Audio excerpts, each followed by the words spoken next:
Unos avisos parroquiales previos. Primero, ya la última vez que estoy hablando en el curso de hoy, estoy muy contento con el resultado de este encuentro, me voy feliz de La Plata. Héctor, has hecho una obra maravillosa, te felicito, te agradezco. Esto habla a las claras de lo que estamos haciendo. Pero además me voy muy contento por el cúmulo de disertaciones que hemos oído. Quiero que sepan los que no están en la gran familia garantista que el 90% de los expositores son alumnos de una maestría que yo dirijo en Rosario, más muy bien elegidos entre ellos porque cada cual habla mejor que el otro, cada uno habla mejor que el que sigue. Todos son conocedores de su tema. Y aunque lo enfocan desde distintas ópticas, si tienen ustedes la posibilidad de juntar todo, verán que todo es sistémico, que todo cierra, que todo deja de ser opinable y que se abandonan las subjetividades, que es lo que yo trato de evitar permanentemente en el curso de la vida judicial. Así que muchas gracias a todos, me iré feliz por esto. Quiero también invitarlos, ya ustedes saben que desde hace 13 años, nos reunimos en la ciudad de Azul, que es el corazón geográfico de la provincia de Buenos Aires, para hacer un congreso garantista de derecho procesal. Hacemos un congreso nacional de derecho procesal garantista. Eso ocurrió porque hace muchos años me tocó dirigir un curso de una escuela judicial, un curso de magistratura judicial desde la Universidad Nacional de Rosario en la ciudad de Azul, donde fueron cada 15 días 115 jueces de todo el centro de la provincia. Había miles de kilómetros viajando desde Olavarría, Tapalqué, Chivilcoy, Tandil, Mar del Plata, etc. Y eso lo hizo la Asociación de Abogados, que no el colegio, la Asociación de Abogados, a raíz de que el presidente había leído una editorial de Adrián Ventura en el Diario La Nación, que elogiaba esa escuela judicial, que tenía algunos profesores, salvándome a mí, algunos profesores muy interesantes, y llevamos eso y no faltamos nunca. Cada 15 días salía un auto desde Azul a las 2 de la mañana, buscaba un profesor en Rosario a las 7, lo depositaba en Azul a las 12, daba clase toda la tarde, el residente se lo traía de vuelta, ¿no? Hicimos 2 años, cada 15 días. Y la Asociación de Abogados a eso colaboró con quienes no podían pagar el semejante costo.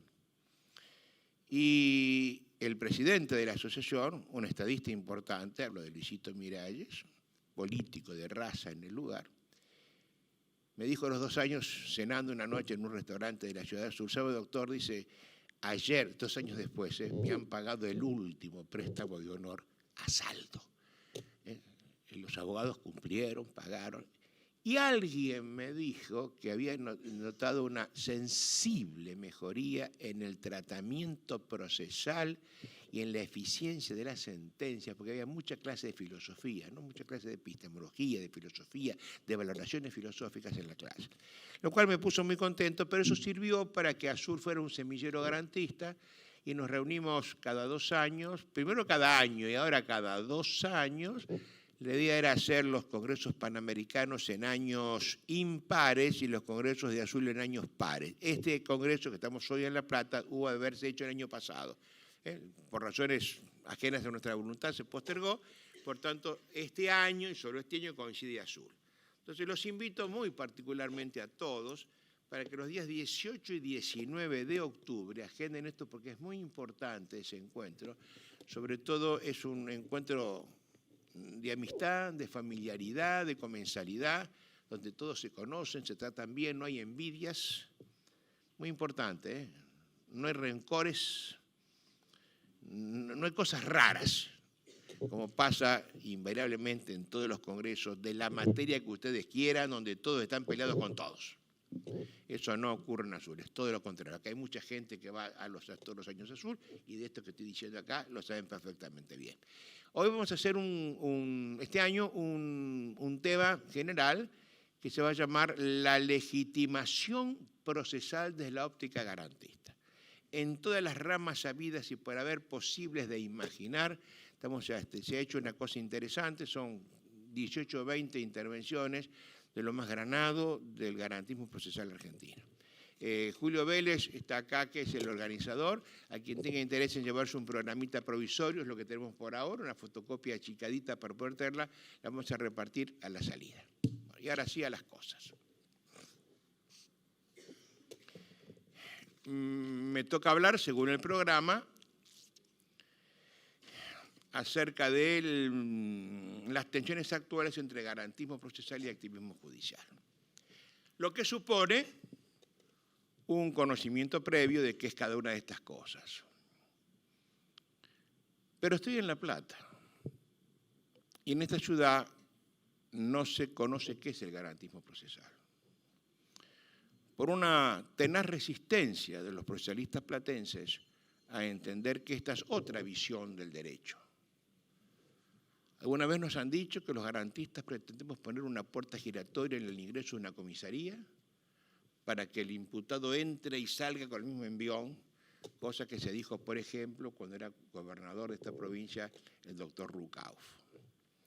Y no es eso lo que el garantismo pretende, sino el irrestricto acatamiento de la Constitución Nacional. Y particularmente a todas sus declaraciones, derechos y atención a la vigencia de sus garantías, cosas que tendré que explicar en el medio de esto. Eso ha hecho, y particularmente una conversación muy amigable, muy amistosa que tuve ayer con algunos magistrados de la provincia de Buenos Aires, donde alguien me dijo que la idea era afianzar la justicia y para eso buscar la verdad a toda costa. Me pareció entonces prudente y a riesgo de cansar a los alumnos míos aquí presentes, que son muchos, dándoles una charlita de lo que ya han escuchado hasta el hartazgo. Me tendrán que disculpar porque tengo que empezar desde la letra A. No puedo explicarle qué es la letra G sin saber qué es la A, la B, la C, etc. Entonces quiero comenzar desde donde deben comenzar las cosas, desde sus inicios. Pero voy a llegar, sí, a explicarles en qué consisten estas tensiones actuales. Los hombres de mi generación, que ya está entrando en el ocaso de la vida, hemos vivido todo nuestro tiempo útil profesional cansados de escuchar que vivimos una enorme crisis judicial. Nos siguen hablando de una recurrente crisis judicial que en definitiva alguna vez, yo siendo juez, yo he militado en el Poder Judicial exactos 34 años, 6 meses y un día, que no es poco en un Poder Judicial, y quise ver desde la buena fe que tiene todo juez que ama su trabajo y que le gusta su profesión, quise ver cómo se salía de esa crisis. Y entonces colaboré, ayudé, ideando, pensando, buscando soluciones a todas las cosas que se hicieron en la Argentina. Esa crisis terminó en una monumental mora judicial. Mora que sigue hasta el día de hoy, como lo voy a poder demostrar ante ustedes en unos instantes. Los que primero intentaron solucionar el problema fueron, como siempre, los penalistas. Los penalistas, hago un homenaje acá a los que están presentes, nos han llevado de la mano a los procesalistas civiles todo el tiempo. Manejan otros valores, manejan la libertad, a veces la vida, la honra de las personas, y nosotros apenas el dinero, ¿no? Lo que hablaba Juan Montero ayer, el dinero y la libertad.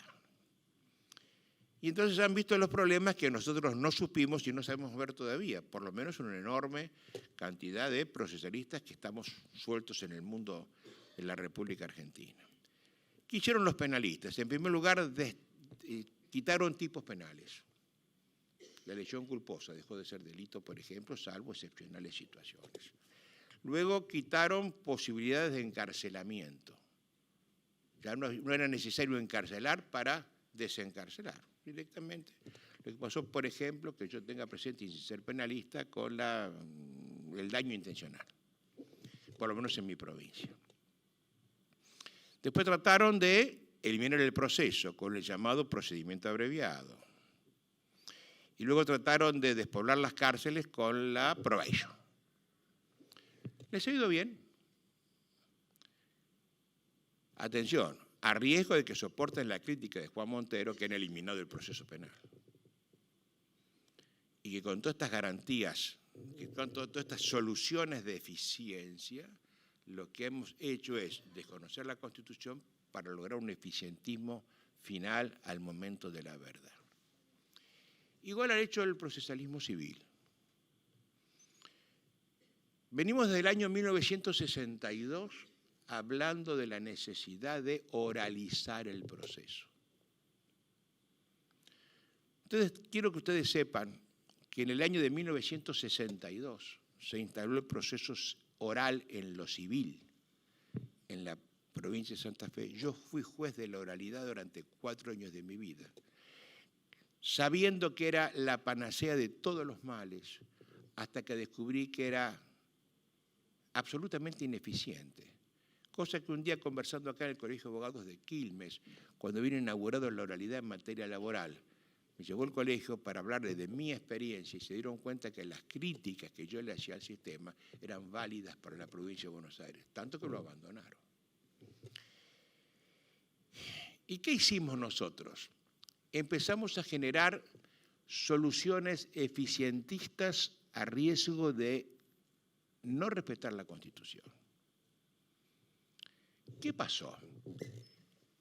Yo creo que cuando se solucionan antinomias y hay que opinar, valorar una de las soluciones posibles, hay que contrastar cosas contrastables. Lo contrario a constitucional ha de ser inconstitucional. Lo contrario a eficiente ha de ser ineficiente. Sin embargo, el procesalismo civil en la Argentina y particularmente en La Plata, de donde sale todo esto, hizo la opción eficiencia versus constitucionalidad. Diciendo entonces que el proceso que respeta la Constitución es ineficiente. Por tanto, hay que buscar una eficiencia aún a riesgo del proceso. Y entonces se generaron las sentencias anticipativas, se generó la medida autosatisfactiva, se generó las cargas dinámicas probatorias en orden a buscar la verdad final del proceso para hacer justicia en el caso concreto. Y ahora, el dilate último y mayor, la anticautelar. Cautelar para que no me cautelen. Todo esto ha tenido, por consecuencia, que la gente se entusiasme con el problema. Yo no sé si ustedes entienden qué es una medida autosatisfactiva. Y debo explicarlo porque, si no, no sé cómo va a entender la crítica mía.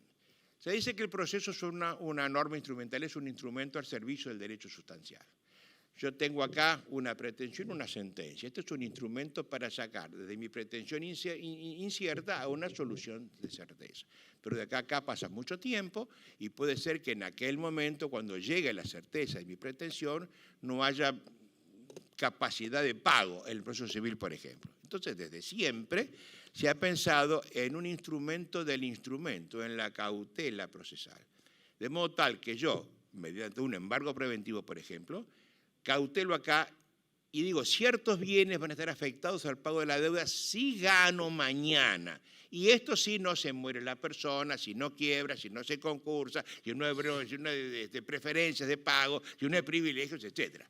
Pero esa afectación existe, ¿verdad? Pero esto, al ser instrumento del instrumento, es un instrumento accesorio. Es de toda obviedad que la cautela tiene la vida que tiene esto. Y la cautela, el embargo preventivo, necesariamente debe ser, no es una acción procesal, es una instancia de petición, es una instancia que no puede ser bilateral. Yo no le puedo avisar al doctor Granicho que lo voy a embargar mañana. Tengo que embargarlo. Por tanto, lo hago sin su audiencia previa, ¿verdad? Entonces, ¿qué ha hecho el activismo judicial? Ha dicho, igual que el embargo es, por ejemplo, anticipar la sentencia. Pero nadie advierte que eso de cautelar no tiene nada, sino que nos metemos a resolver el problema final del pleito. Y lo peor, han dicho, la autosatisfactiva. Esta es la explicación del nombre. Yo cautelo, ordeno algo y cuando se cumple, ¿para qué quiero esto? Lo tiro y me queda solamente esto que se autosatisface. Y entonces en materia cautelar yo soluciono un problema de fondo sin la audiencia previa. Lo voy a teatralizar para los que no entendieron el problema todavía. Yo soy juez y viene el señor Pinochet y me dice, el señor Benítez me debe dinero. Entonces yo, que soy un hombre que hoy respiré la gracia de Dios, me tocó Jesucito y me dio todo el poder que tenemos los jueces, lo miré, y viendo en la profundidad de sus ojos donde la gente no miente, le creí. Caramba, Pinochet te creo, Benítez pagale. ¿Se entendió lo que hice? Benítez pagale sin haber sido escuchado Benítez. Esto es lo grave. Esto es destrozar la Constitución, el derecho de defensa que nos ha costado 5.000 años de sangre, sudor, lágrimas, cárceles, millones de muertos. ¿Y qué hacemos? Pero esto es eficiente. Y la gente joven que entiende poco de todo esto está fascinada. Logran echarlo a los maridos de sus casas, logran hacer que los padres, logran todo. Qué bueno, yo digo, qué grato sería que un día les pasara a ellos, porque esto de la óptica del actor es muy lindo. Cuando le pasen en carne propia y lleguen a su casa y encuentran un señor que le hace pito catalán desde atrás de la puerta y hay que tirarle maicito con una revocatoria en 3 días y no hace cosa juzgada la sentencia, esto es una perversión notable. Hemos arrasado con el texto constitucional. Y eso es lo que está en boga en la Argentina. Eso es lo que rige a partir de las enseñanzas de La Plata. Que además son absoluta mayoría. Yo represento la herejía. Ser hereje significa pensar distinto. Yo soy el hereje en el derecho procesal y por tanto con los herejes no se habla. Además, como alguna verdad decimos los herejes, ni siquiera nos escuchan por temor a que no se puedan discutir, ¿no? Entonces hemos hecho esta eficiencia versus constitución y siempre diciendo esta es la última solución, que de verdad no solucionó nada. Miren ustedes, el año pasado, en mi ciudad de Rosario, con 1 millón de habitantes, poco más, pero voy a clavar el número para que sea fácil el número que voy a cantarles, se iniciaron 324.000 causas civiles. Atención a este número. Porque 324.000 causas civiles a 2 partes por pleito significa que hay 648.000 personas litigando en mi ciudad hoy. Lo que quiere decir que el 65% de la población está litigando entre sí. 3 meses después de sacar esta estadística, sale en letras de título catástrofe en el diario de mi ciudad, sale, los jueces fallan el 14.9% de los pleitos. Sobre esta cifra de 325.000 causas, los jueces fallaron 47.000 y pico. Un número aterrador de sentencias. ¿Saben lo que son 47.000 sentencias? Una barbaridad, pero es apenas el 15% de los pleitos que se iniciaron. Con lo cual me queda un 85% de remanente que se junta con otras 300.000 del año pasado y con 250 del año anterior y con las 360 de este año. Entonces los jueces arrastramos 1 millón, 2 millones de expedientes que nunca se solucionan. Nunca se soluciona. Entonces esto termina primero por olvido, desistimientos, allanamientos, transacciones, caducidad de instancia, resignación, cansina resignación de las gentes. Ahora eso sí, en orden a tener la pulcritud de que el tercero es tercero y que la coadyuvancia. Nos pasamos el día discutiendo tonterías técnicas y no entendemos el fondo del problema. Dicen los alemanes que hoy el nivel de litigiosidad requiere un juez cada 5.300 personas. Mi ciudad con 1 millón de habitantes tendría que tener casi 200 jueces y tiene 18. Por tanto, el problema inicial está en que tenemos el 10% de los jueces que tenemos que tener. Pero eso es un problema insoluble. Parecería que los bomberos tienen que estar en el número adecuado para resolver el número de incendios que puede tener una ciudad. Se hacen los incendios de un año, se hace un cálculo y ponemos tantos bomberos como responda a ese cálculo promedio. Y eso no se ha hecho nunca con la justicia, es al revés, todo lo contrario. Se mezquinan los cargos y se dice que los jueces somos absolutamente... Yo sigo hablando muchas veces en plural con los jueces, no puedo olvidarme que toda mi vida estuve ahí adentro, ¿no? Los jueces somos indolentes, decidiosos, como si fuéramos los únicos culpables de la mora judicial. Una mora que es imposible de soslayar. ¿Y qué hemos hecho para solucionar, para lograr todo esto? A mi modo de ver es no entender qué es el debido proceso. Primero nos llenamos la boca hablando del debido proceso.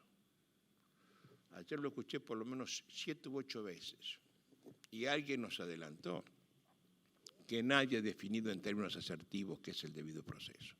Los invito a reflexionar. No hay ningún constitucionalista, no hay ningún procesalista. Atención, no en la Argentina, en América Latina.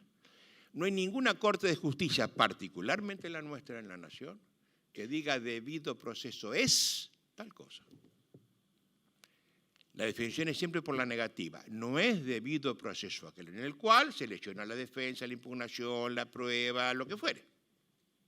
Eso es, en definitiva, la nómina de arbitrariedades que pergeñó Carrió en sus causales de arbitrariedad. Lo que no es el debido proceso. Es decir, miren, intentando yo definir ante ustedes, escuchándome esta perorata, miren, esto no es una PC, no es un micrófono, no es un cigarrillo, no es un reloj, no es un micrófono, no es un escritorio. Yo puedo estar toda mi vida definiendo por la negativa porque nada define. Definir significa poner fines alrededor del objeto, todo lo que quiero definir está adentro, nada puede estar afuera, y digo, esto es una copa, porque está cerradita de abajo, abierta de abajo. Lo puedo definir, es más fácil que diga lo que es que lo que no es. ¿Qué es lo que nos hicieron estudiar a todos nosotros con aquel tema famoso de las naturalezas jurídicas? La compraventa no es un mandato, no es tal cosa, no, y nos enloquecían.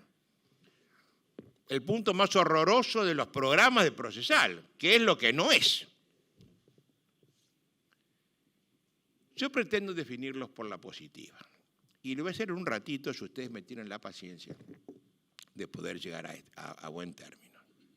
Para empezar, quiero que adviertan que la Constitución argentina no habla del debido proceso. Eso es un sintagma que no conocemos. Colombia lo nombra de Rondón. Se aplicará el debido proceso en tal cosa. Entenderá el constituyente que eso no es el debido proceso. Chile habla del procedimiento racional y justo. Y eso se entiende que es el debido proceso. Sintagma, que es la castellanización del due process of law, que le promete Juan Sin Tierra a los varones sajones en la Carta Magna de 1215. Ese due process of law se traslada a la quinta enmienda de la Constitución de los Estados Unidos, cuando, por influencia de la Revolución Francesa, atención, la francesa es posterior a la Constitución estadounidense, pero como a eso se mete por enmienda, esto aparece 2 años después de la Constitución, donde se dice que se garantiza que las personas deben poder ser condenados, quitado la vida, etcétera, sin el debido procedimiento judicial. Y eso se tradujo como debido proceso. Si toman el trabajo de ver un diccionario inglés bueno, verán que due significa derecho, debido, pero también aguardado, anhelado, esperado y merecido. Por tanto, esto de debido proceso puede ser merecido, lo que yo necesito, lo que yo aspiro, lo que debo tener. Y sin embargo se puso con la palabra debido, que dice pocas cosas. Tanto que nadie entiende qué es la palabra debido proceso. ¿No lo puede definir? Nadie. Si esto no puede ser, ¿por qué no empezamos por definir el sustantivo? Si el adjetivo debido no sé definirlo, vemos si puedo decir qué es el sustantivo, qué es la palabra proceso. Y acá está lleno de profesores procesales que nos llenamos la boca diciendo que el proceso es un contrato, un cuasicontrato, una relación jurídica, una pluralidad de relaciones, una situación jurídica, una institución. ¿Cuánto tiempo? Y nada de todo eso es. Ya se sabe que nada de todo, y seguimos enseñando, prostituyendo en las mentes de los chicos, diciéndole que esto es una relación jurídica. Les hago a los alumnos presentes, al profesor que les diga que el proceso es una relación jurídica, doctor, dígame, ¿qué es una relación jurídica en términos que yo pueda entender? Y van a ver ustedes cómo los profesores se ven a la baraja en el acto. ¿Qué es una situación jurídica? Explíquemelo con detenimiento, que yo lo pueda entender. ¿Qué es una situación jurídica, doctor? Mutis por el foro. Nadie se lo va a decir, salvo 3 personas que entendieron algo de derecho privado. Mal enseñamos, mal gestamos a la gente. Yo les propongo entender nosotros qué es el proceso. Y que por un rato me toleren que esto no es un contrato, no un cuasicontrato. Olvídense de todo eso, se van a hacer un favor. Hoy me dijo un chico, yo no estoy preparado para su maestría, doctor, pero lo estoy sentadito. No, mejor, si no sabes nada, mejor. Porque no vendrás con la mente cargada de estupideces que no sirven para nada. Cuanto más virgen tenga tu mente, es más fácil colonizarla con tierra buena. ¿Qué es lo que siempre digo, no? Háganse el favor de olvidarse para siempre de las cosas que estudiaron. Si yo tengo... Para mí el proceso es un método. Miren qué simple que es. Es un método de debate pacífico. Dice que dialéctico, me gusta más dialogal y argumentativo, porque en la dialéctica uno afirma, otro niega y otro sintetiza. Acá uno afirma y otro elige la afirmación o la negación, que es cosa distinta, por cierto. Un método pacífico de debate dialogal y argumentativo, tendiente a obtener una meta. La meta será la sentencia en la cual se va a aplicar el derecho sustancial y ahí le dará la razón, constituiremos derechos, declararemos derechos, lo que ustedes quieran. Pero atención, si el proceso es método y la sentencia es la meta, 2 conclusiones son básicas. El proceso no es la sentencia no es un acto procesal, es de esencia normativa. Y por tanto, si yo distingo entre método y meta y creo o veo la posibilidad de que puede haber tensión entre el método y la meta, debo tomar una opinión yo como jurista. ¿Qué privilegio llega a la tensión, el método o la meta? Hay gente que privilegia la meta. Hay un profesor en mi carrera que hace esta pregunta: ¿qué es preferible, la meta o el método? Y tiene la suerte infalible, inefable, la meta, doctor, la meta, le dicen por allá atrás. Entonces el señor se para, lo mira con una cara de tierno asco, muy piadoso, por cierto, y dice, oiga, señor, cuánto horror se hubiera ahorrado la humanidad si Hitler no hubiera pensado como usted. Y tiene razón, ¿no? Porque si la meta es preferible al método, a la postre triunfa la tesis de Maquiavelo: el fin justifica los medios. Y si esto es así, ¿por qué no la tortura en la indagatoria? ¿Por qué no la picana eléctrica? Vamos a ser coherentes. Yo soy coherente, yo digo, no, la meta no, yo privilegio el método. A riesgo de que la justicia de un delincuente se me escape. Usted me dijo un juez penal, a mí no se me escapa ningún delincuente, a mí no tiene que escaparse nadie. Vos tenés que decir si la prueba está rendida convictivamente para que condenes o no. Punto. No se trata de que se escape, sino un método de debate ante vos que sos un tercero imparcial. Bueno, yo quiero definir qué es esto. Y entonces les propongo hacer este jueguito de revisar un libro cualquiera de derecho procesal. Cualquiera, el que ustedes quieran. Siempre hay un capítulo que recibe el nombre pomposo de principios procesales. Lo abro. Y un inventario de palabras donde está inmediación, preclusión, igualdad, acusatorio, libre disposición, un montón de cosas. Me las atendo de memoria y cree que yo soy profesor de procesal. La inmediación es tal cosa, el preclusión, tal cosa.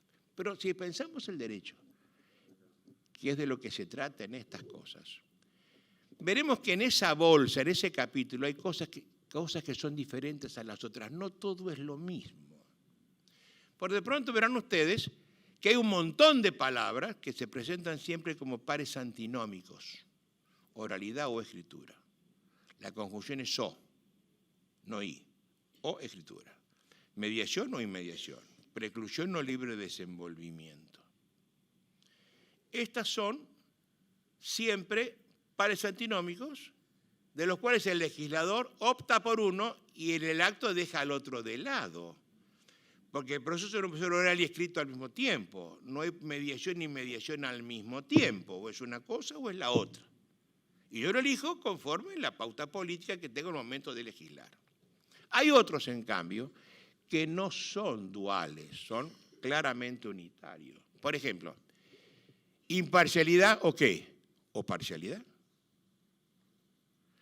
¿Cuál es la idea de litigar ante un juez parcial? Si yo le demando a Pinochet ante mi mamá, él es nadie. Perdió el pleito cuando yo decidí demandarlo.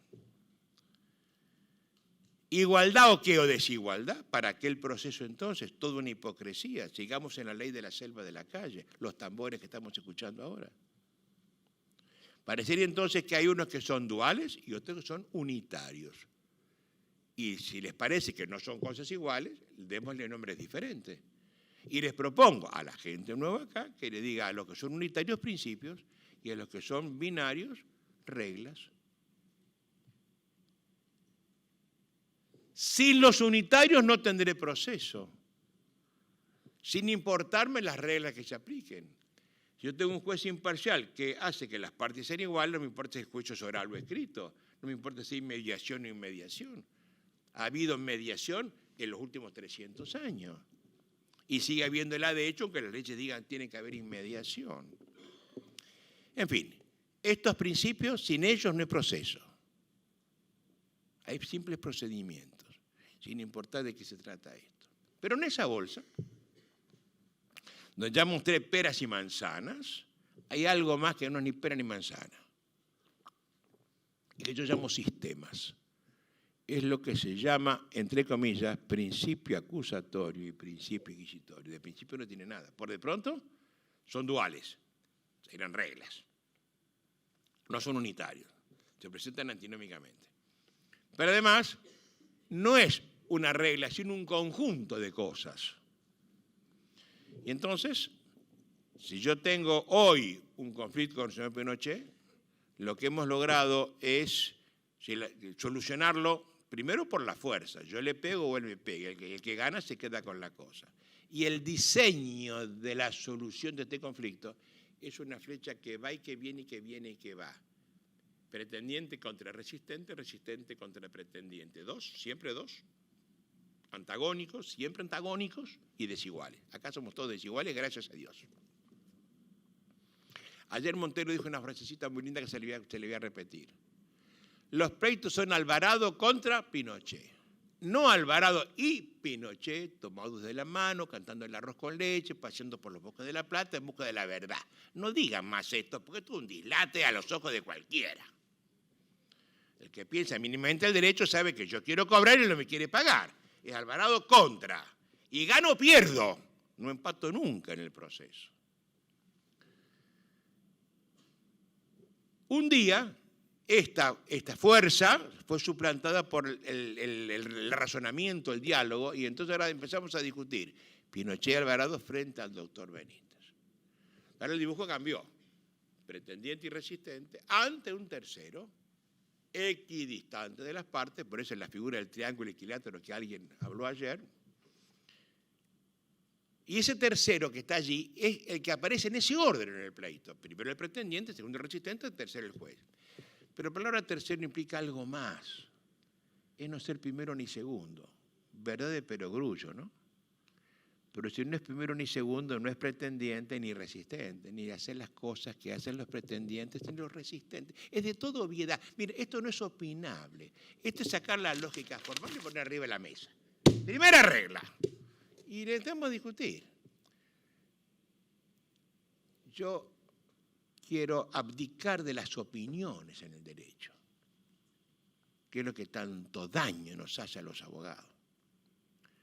Yo digo a un matemático, oiga, ¿cuánto es 2 y 2? Me responde en el acto que 4, porque no hay otra lógica más que la de la suma en mi pregunta. Yo digo a un abogado, ¿cuánto es 2 y 2? Según. ¿Cómo que según? Sí, usted no me dijo 2 más 2, que sería 4. Digo 2 y 2, puede ser 4 y 22 también. ¿Por qué no? Lo sumo y me da otro resultado, ¿no? Si yo miro las cosas así, me pregunto, ¿cuáles son los principios procesales? En rigor son apenas 5, ¿no? Pero vamos a quedarnos en uno, que es el que genera a todos los demás. Es la imparcialidad judicial. Ayer y hoy hemos nombrado ya 7 veces la palabra imparcialidad. Y yo pregunto, ¿qué es ser imparcial? ¿Qué juez me define qué es la imparcialidad judicial? Miren, yo pasé por este examen un día ante un juez chileno que respeto mucho, Roldo Brito Cruz, miembro del Supremo Tribunal chileno. Me dijo, porque al fin y al cabo, Alvarado, ¿qué es la imparcialidad? Me dijo, estamos comiendo juntos en México. Y yo, que era antiguo profesor de procesal, antiguo camarista civil, a mí la palabra imparcialidad, oiga, es no tener interés en el resultado del proceso, ni inmediato, ni directo, ni indirecto. Me puso una cara también de piadosa y me dijo, ¿estás seguro que nada más que eso? Eso me tocó el trigémino y empezamos a pensar, y con los chicos que tengo en la maestría construyamos entre todos el concepto de imparcialidad y lo fuimos logrando. Y a la palabra imparcial ahora le ponemos 2 palabritas más, una independencia, pero no solamente del gobierno de turno, del mandamás de turno, que es donde siempre lo han visto los procesalistas. Yo lo veo de toda obediencia debida respecto de las partes. Las partes no pueden ordenarme a mi juez, porque si me ordenan no soy juez, que es lo que pasa en la llamada jurisdicción militar con comillas, donde no hay proceso. Que es lo que pasa en la llamada jurisdicción administrativa, donde tampoco hay proceso. Donde pasa en el proceso penal, donde tampoco hay proceso porque el juez es el que lleva la acción penal. Y entonces, ¿qué? Parecería que la palabra tiene que ser algo más importante. Y esa palabra, yo le pongo en la palabra independencia, ¿saben en qué? De todo prejuicio. El prejuicio es un juicio previo que yo tomo sin conocer los antecedentes fácticos de un caso y lo tomo a base de sentimientos. Yo siempre digo lo mismo y les pido que tengan la tolerancia del ejemplo, los que ya me han escuchado, porque me parece que es muy decidor. Decía Ortega, yo soy yo y mi circunstancia. ¿Qué es mi circunstancia? Miren, yo estoy ahora hablando con ustedes y siempre la misma fraseología, ¿no? Yo soy yo y la leche de mi mamá, de la cual no puedo abdicar. Mi primer contacto con el mundo, mi mamá. Y soy el reto de mi papá, que me tenía zumbando. Y soy la maestra de la cual me enamoré a los 7 años y el profesor que me marcó para toda mi vida en la universidad. Y soy mi mujer y mis peleas y mis amigos y mi vida y mi docencia y mi trabajo. Y esto que está acá ahora siendo juez, falla este asunto y no puedo quitarme de mis problemas que pueden ser sexuales, de color, de raza, de religión, de tantas cosas como se pueden tener prejuicios. La mayoría de las películas americanas son prejuicios contra los judíos, son prejuicios contra los negros, son prejuicios contra los amarillos, todos prejuicios. Y eso el juez es muy difícil que no lo tenga al momento de fallar. Habla un viejo camarista. Yo le pido al juez la heroicidad de despojarse de sus prejuicios, sabiendo que es absolutamente difícil hacer aséptica esta situación. Pero hay algo más. ¿Saben qué es? La palabra imparcial, que no es mía. La tomé un gran tratadista español. Imparcial significa no ser parte. Los jueces, por tanto, no pueden ser parciales, deben ser imparciales porque son imparciales y por ende no pueden hacer las cosas que hacen las partes. Esto es de pura lógica. Porque si yo asumo el papel del otro, de hecho, deje de ser lo mío. No puede ser dos cosas al mismo tiempo. Entonces, ¿qué hacen las partes? Las partes alegan, abogan, pretenden. Los jueces ni alegan, ni abogan, ni pretenden. Las partes recurren, los jueces tampoco pueden recurrir. Pues no sería que un juez recurre del superior, que le haya fallado, que le revoquen la sentencia revocatoria de él. Las partes prueban. Por tanto, la lógica me indica que las jueces no pueden probar. Porque salen de su función. ¿Qué nos pasó a los hombres de nuestra generación, Domínguez? Se nos enseñó que el fiscal era la parte imparcial del proceso penal. Y yo repetí hasta el hartazgo, el fiscal era la parte imparcial del proceso penal. Hasta que hoy, pero esto es un dislate. ¿Cómo que la parte imparcial? Esto se llama contradictio in terminis en la lógica formal. Es una negación por el adjetivo. Si es parcial, no puede ser imparcial. Algo no funciona acá. Entonces, lo que pasa es que hemos visto siempre una imparcialidad personal. Y esto es lo que nos permitió entender el problema de cuando abdicamos del triángulo para colocar una nueva figura. A partir de la Inquisición española, ahora el pretendiente viene de arriba para abajo una flecha que no puede volver de abajo para arriba. Y ahora tengo el pretendiente es al mismo tiempo el juzgador. Entonces hemos duplicado el problema y es mucho más perverso todavía, porque quien me acusa es quien me juzga. Y no se rajen las vestiduras, este es nuestro juez de instrucción, nuestro juez correccional, nuestro juez de falta. Yo me hago una hipótesis delictiva y le pego el dedazo, vos hurtaste. Con la particularidad de que esa denuncia la hago ante mí mismo, la recibo y la admito, la acepto y ahora empiezo a investigarla. Y cuando la investigo salgo a probarla. Y cuando la pruebo me convenzo rápidamente de mi razón y ahora lo condeno. Esta es la figura vertical. Pretendiente, al mismo tiempo juez, resistente. Este señor es un pobre desgraciado. Solamente su piedad o su bondad lo va a salvar a este. Porque dice el refrán que si el juez es mi acusador, solo me salvo si Dios es mi defensor y hace el milagro de salvarme.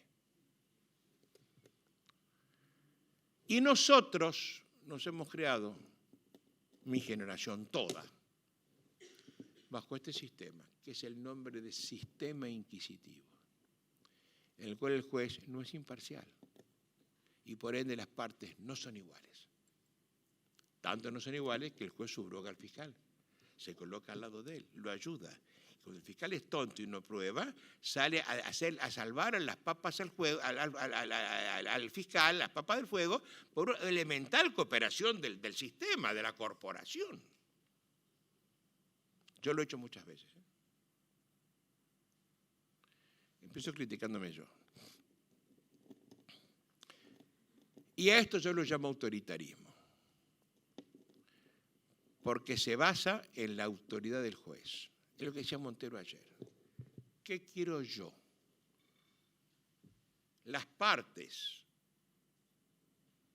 colocadas en el mundo conflictivo y el juez al servicio de ellas para ayudar a solucionar el conflicto, o las partes por debajo del juez dispuestas a que él haga lo que le parezca para que el Estado cumpla su finalidad de que nosotros podamos solucionar el conflicto. La óptica es diferente. Esto publiciza el proceso, esto lo privatiza. Esto es pura inquisitoriedad, esto es acusatoriedad. En el sistema acusatorio, las partes son lo importante. Y el juez, el más importante funcionario del orden jurídico, está al servicio de las partes. Y no más allá de lo que ellas hacen, dicen o tienen que hacer. Todo lo contrario al revés. Que paradojalmente ha surgido en estados totalitarios. Ese es el sistema de la Viena austrohúngara, del sistema italiano del 42, del nazi del 37, del sistema francés en materia penal. Y hoy puede que coincida con gobiernos democráticos, lo que no quiere decir que se haya democratizado el sistema, como dice un ilustre jurista, filósofo italiano actual. ¿Qué nos pasó entonces? Sin entender qué es el proceso, hemos tomado como tal el sistema inquisitorio. Y ahora nos damos de bruces porque desde lo penal y desde la provincia de Buenos Aires y del año 1994 tenemos un sistema acusatorio cuasi puro. Puro en ninguna parte. En ninguna parte.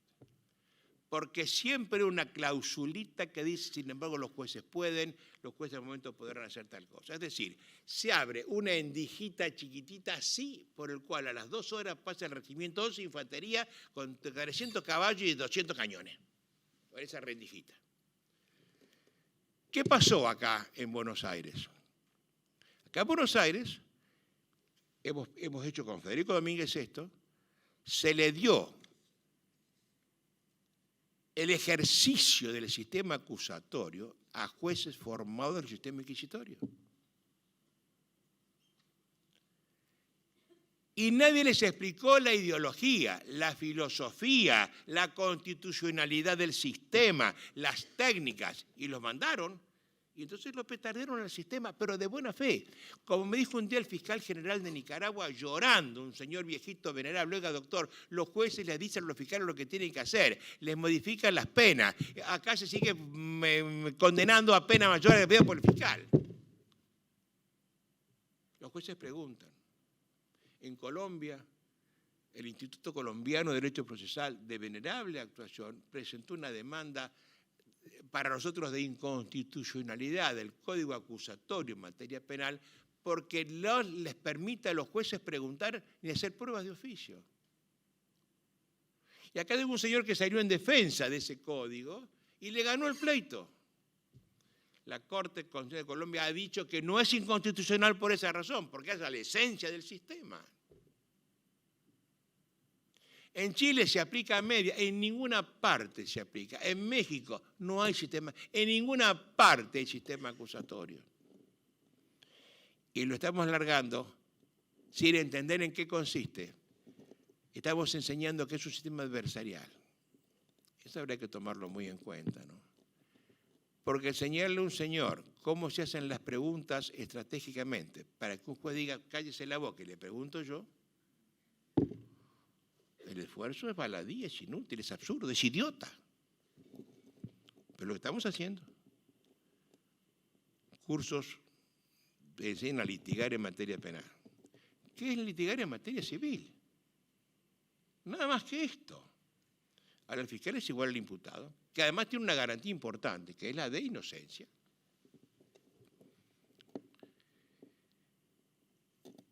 Dos cosas más para poder entender el final que voy a hacer en un ratito. A los jueces se nos ha dicho que tenemos que buscar la verdad,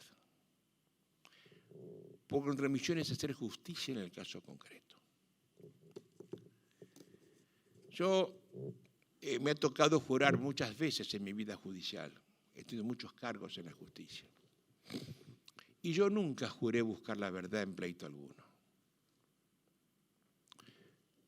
Porque es inhallable por otra parte.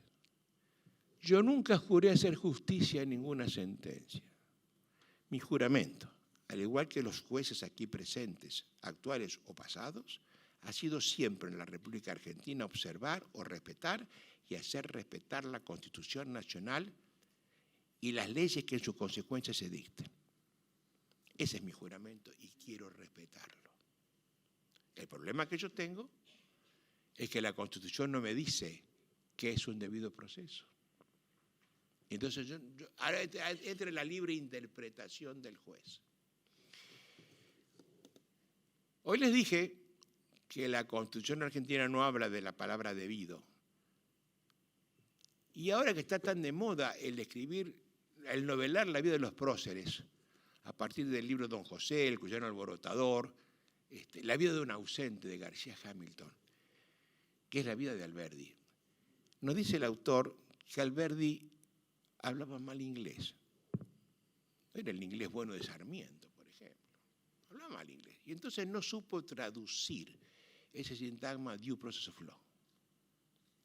No acertó entre debido, derecho, anhelado, merecido, aguardado, no acertó. Entonces lo dejó de lado y es la única constitución en América Latina que no tiene la palabra esta, sino que dice una cosa mucho más decidora. Gracias a que este señor no hablaba inglés, hoy decimos la defensa es inviolable. Al igual que es inviolable el domicilio, la correspondencia, la intimidad, todo es inviolable y todos sabemos qué es la palabra inviolable. Violarme es ir contra mi voluntad, es avasallar mi esfera de libertad, eso es violarme, en lo que ustedes quieran tocarme acá atrás. ¿Y cómo se viola un derecho de defensa? Me parece que lo más fácil de todo es entender que el juez toma el partido por una de las partes. Pues si el juez toma el partido por una de las partes, rompe la igualdad. Es lo que demostró ayer Hugo Boto cuando dijo de todas las posibilidades, todas conducen a que haya un solo resultado. Yo como juez decía, media para mejor poder, no sé a quién va a favorecer. Claro, pero yo sabía a quién quería favorecer. Y esa es precisamente la perversión del sistema.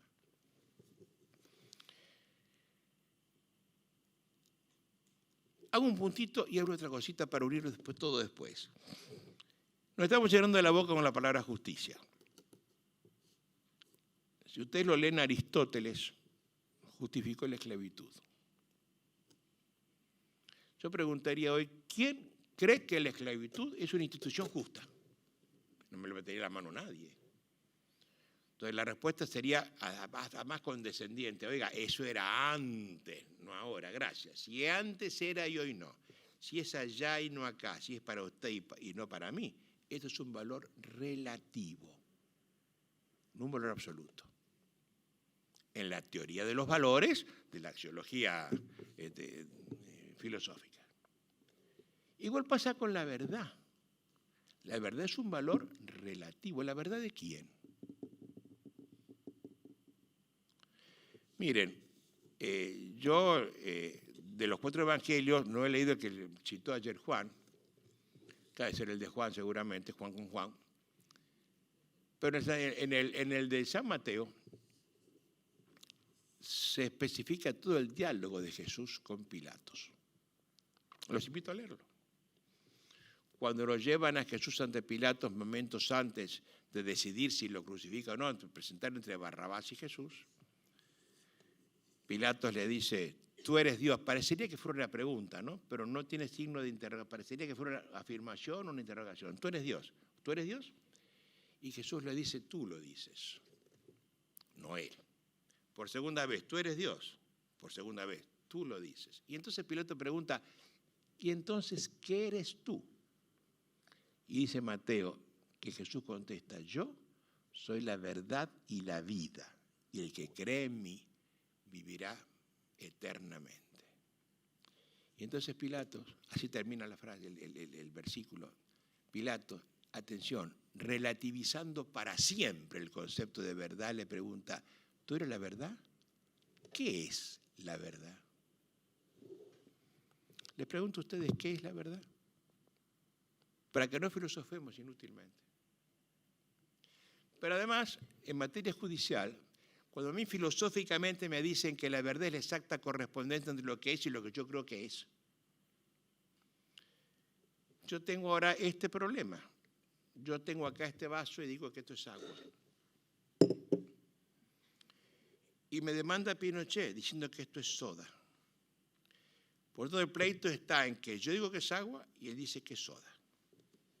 Yo no veo los gases, el gas, no veo burbujas, por eso de soda nada. Entonces lo discuto. Y a la postre, el juez dirá que es agua o soda. Atención. Doctor Benítez, falle usted este asunto. Entonces Benítez dice, esto es agua, carajo. Un juez comprometido con la verdad. Mira, hasta toma el agua. Hizo, es agua. Pero atención, no es que filosóficamente sea agua, sino que es agua para Alvarado y Pinochet. Para nuestros sucesores y sustitutos. Para nosotros será siempre agua. A raíz de lo cual, atención, yo gano y él pierde.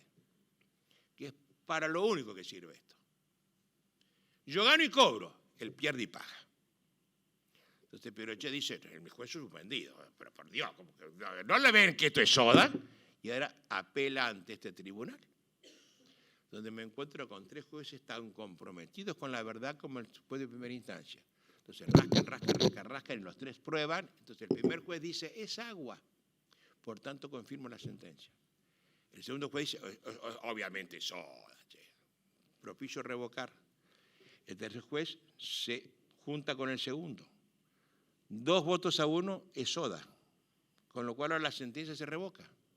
Esto va a ser soda para él y para mí. No es soda, mírenlo, dice agua. Pero para él y para mí esto es soda hasta este momento. Pero atención, ¿cuál es la consecuencia de esto? Yo que ganaba, pasé a perder. Y el que perdía pasó a ganar. Yo que cobraba pago y el que pagaba cobra. Entonces yo me enloquezco. Me agarró una fiestita, entonces ahora voy a una corte con 5 miembros. Y acéptenme para este hecho de que yo en este momento tengo un tribunal que puede intervenir en cuestiones fácticas en la corte, que generalmente no pueden, pero me voy a la corte, entonces ahora vengo el primer juez, toma, dice el doctor Domínguez, es agua. Con lo cual ahora él dice que habría que revocar la sentencia de segunda instancia. El segundo juez dice, es soda. Yo la confirmo. El tercer juez, comprometida con la verdad y con la justicia, rasca, prueba, dice, esto es benzina. Es claramente benzina. Un auto puede andar con esta benzina. Así lo voto. Voto igual. 3 votos contra 2. Ahora esto es, ¿qué es esto ahora? Benzina. Para él y para mí. Para nuestros hijos y nuestros sustitutos. Para toda la vida. Ya no sé si yo gano o pierdo. Pero atención, míreme el ejercicio este. A mí, yo dije que era agua. Y me dio la razón el juez de primera instancia 1. Me dio la razón un juez de segunda instancia 2. Y un miembro de la corte 3. A él dijeron que era soda. 2 jueces de la segunda instancia y 1 de la tercera. 3-3. Y dijeron que era benzina los 2 jueces finales. 3 y 3. ¿Y quién gana? Los 3 finales. ¿Y qué es esto? 3 dijeron que era agua, 3 que eran soda y 3 que era benzina. Y es benzina. ¿Por qué? Porque eso es el sistema. Entonces no nos compliquemos con el problema de la verdad. Porque sigue siendo agua, aunque lo llame benzina el Superior Tribunal de Justicia de Chuquisaca.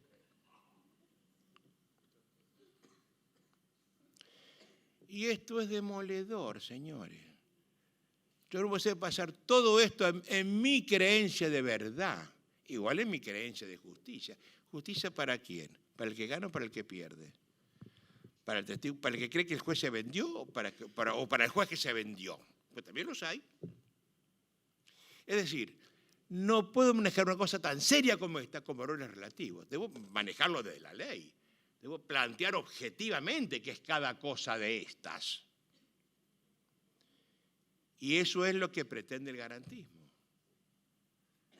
Entender que la ley se maneja conforme con la Constitución y que la Constitución me dice simplemente es inviolable el derecho de defensa. Por tanto, esa inviolabilidad constitucional no me la puede cambiar ningún juzgador objetivamente considerado. A mí no me importan las cosas que al juez les gusta. A mí me gustaban cosas, mis prejuicios, y yo trato de no hacerlas valer. Es muy difícil. Yo sé que es un heroísmo muchas veces importante, pero esta es la vida. Esto nos marca la Constitución. Desgraciadamente esto no lo enseñan los profesores de Derecho Procesal Constitucional, los de Constitucional Procesal, ni los de Constitucional. Que se quedan todos en definir qué es esto del debido proceso, ¿no? Y ninguno dice que el debido proceso es el proceso que respeta sus propios principios. Y nada más que eso. ¿Y cuáles son los principios propios del proceso? Imparcialidad del juzgador, neutral. Y neutral significa ni uno ni otro, ¿no? ¿Se entiende esto? Imparcialidad del juzgador, que es lo que posibilita la igualdad de los parciales. Si yo tengo esto, que se da solo en el sistema acusatorio, tengo proceso, sin importar la regla que le aplico. oralidad o escritura, mediación y mediación, yo tengo un proceso así concebido, un juez imparcial que iguala a los que somos naturalmente desiguales. Igualdad jurídica, ¿no?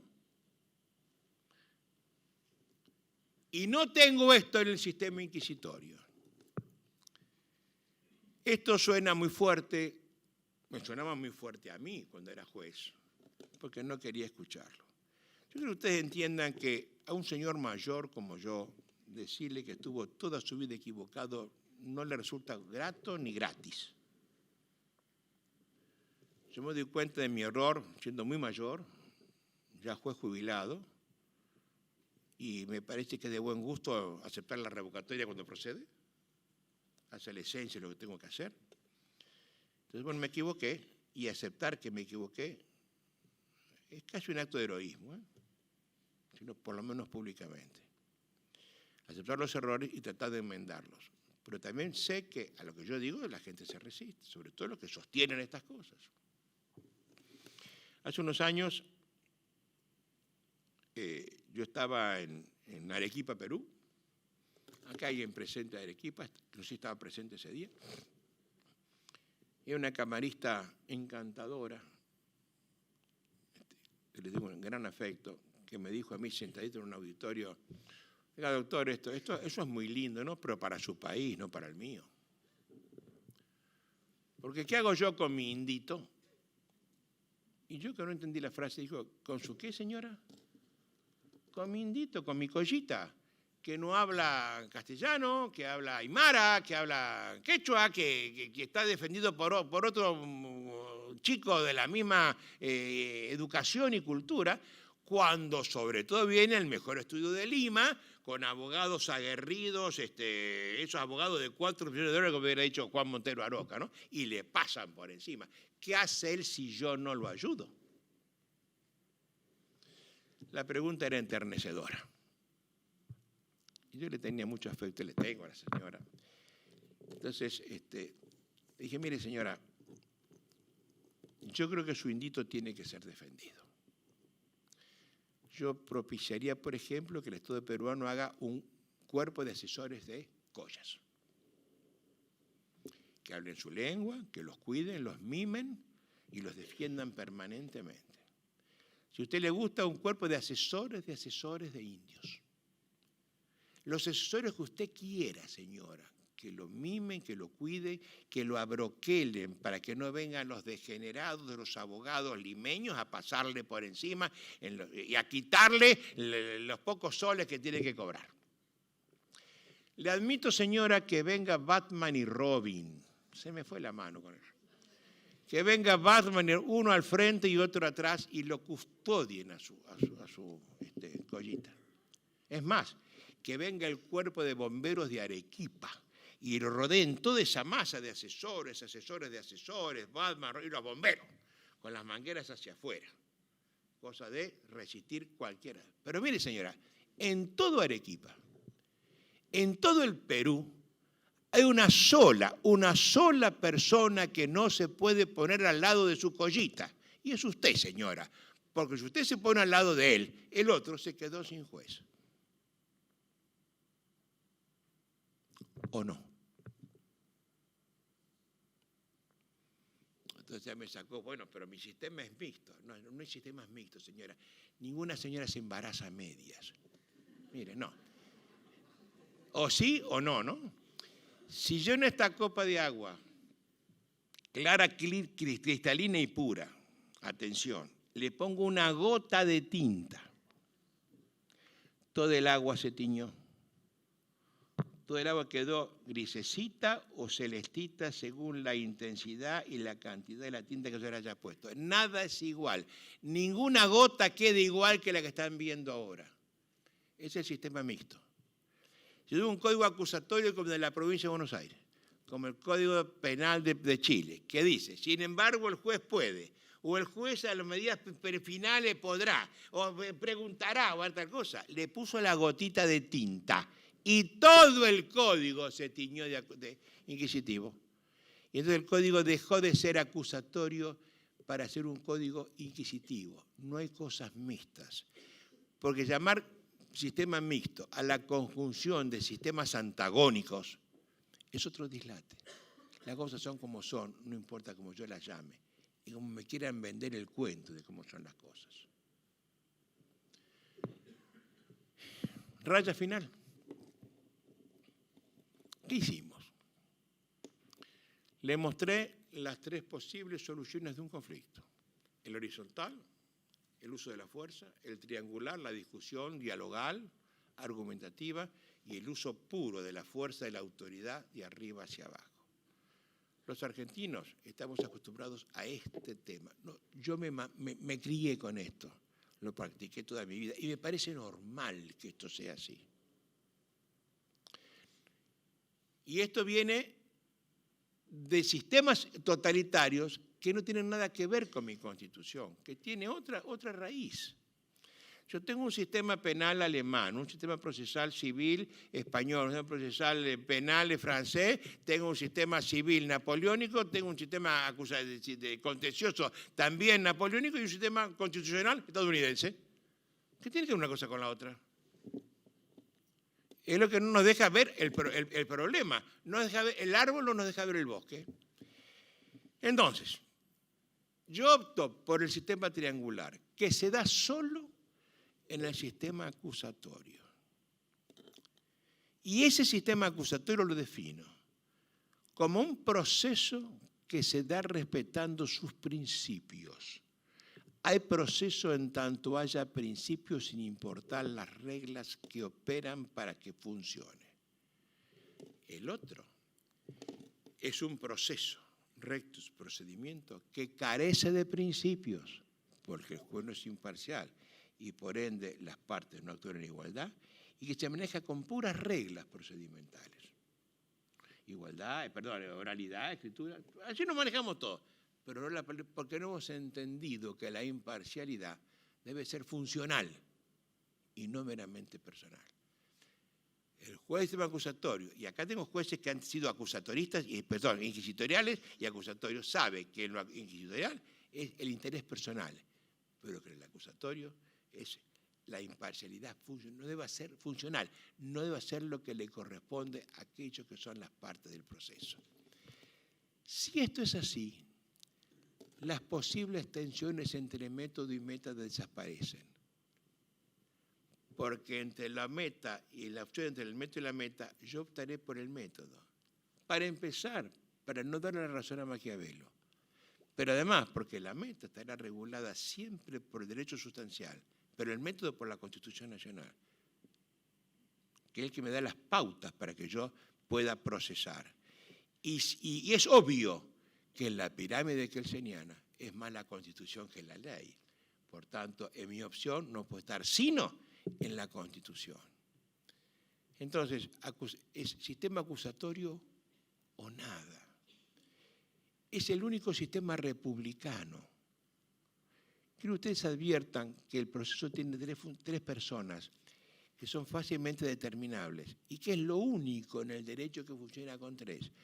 Todo derecho funciona a 2, salvo el derecho funciona con 3. Y lo único que se puede comparar con esto es la república. La idea de república, que tiene 3 poderes que se intercontrolan. Si yo quiero republicanizar el proceso y hago el espejamiento de una cosa con la otra, diré, vamos a hacer que se intercontrolen entre ellos. No solo las partes entre sí que se intercontrolan, no solo el juez respecto de las partes que los controla, sino las partes respecto del juez que no pueden controlarlo en nuestro sistema inquisitorial. Estamos muy lejos en América Latina de tener lo que las constituciones nos prometieron. Estamos muy lejos de entender que esto es garantía.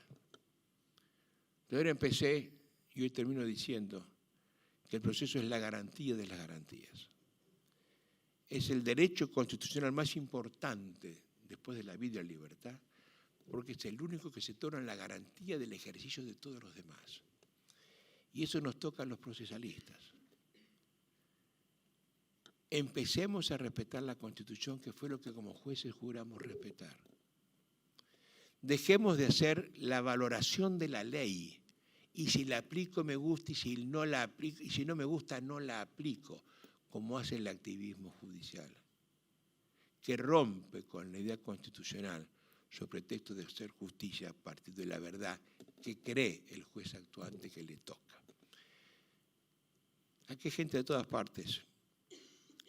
Yo hago votos, pero votos sinceros, con todo afecto, para que esto pueda ser algún día de verdad el fin que nunca hemos tenido nosotros, ¿no? Que esto funcione de verdad, que el acusatorio funcione como quiere la Constitución, que funcione a partir de que los jueces lo entendamos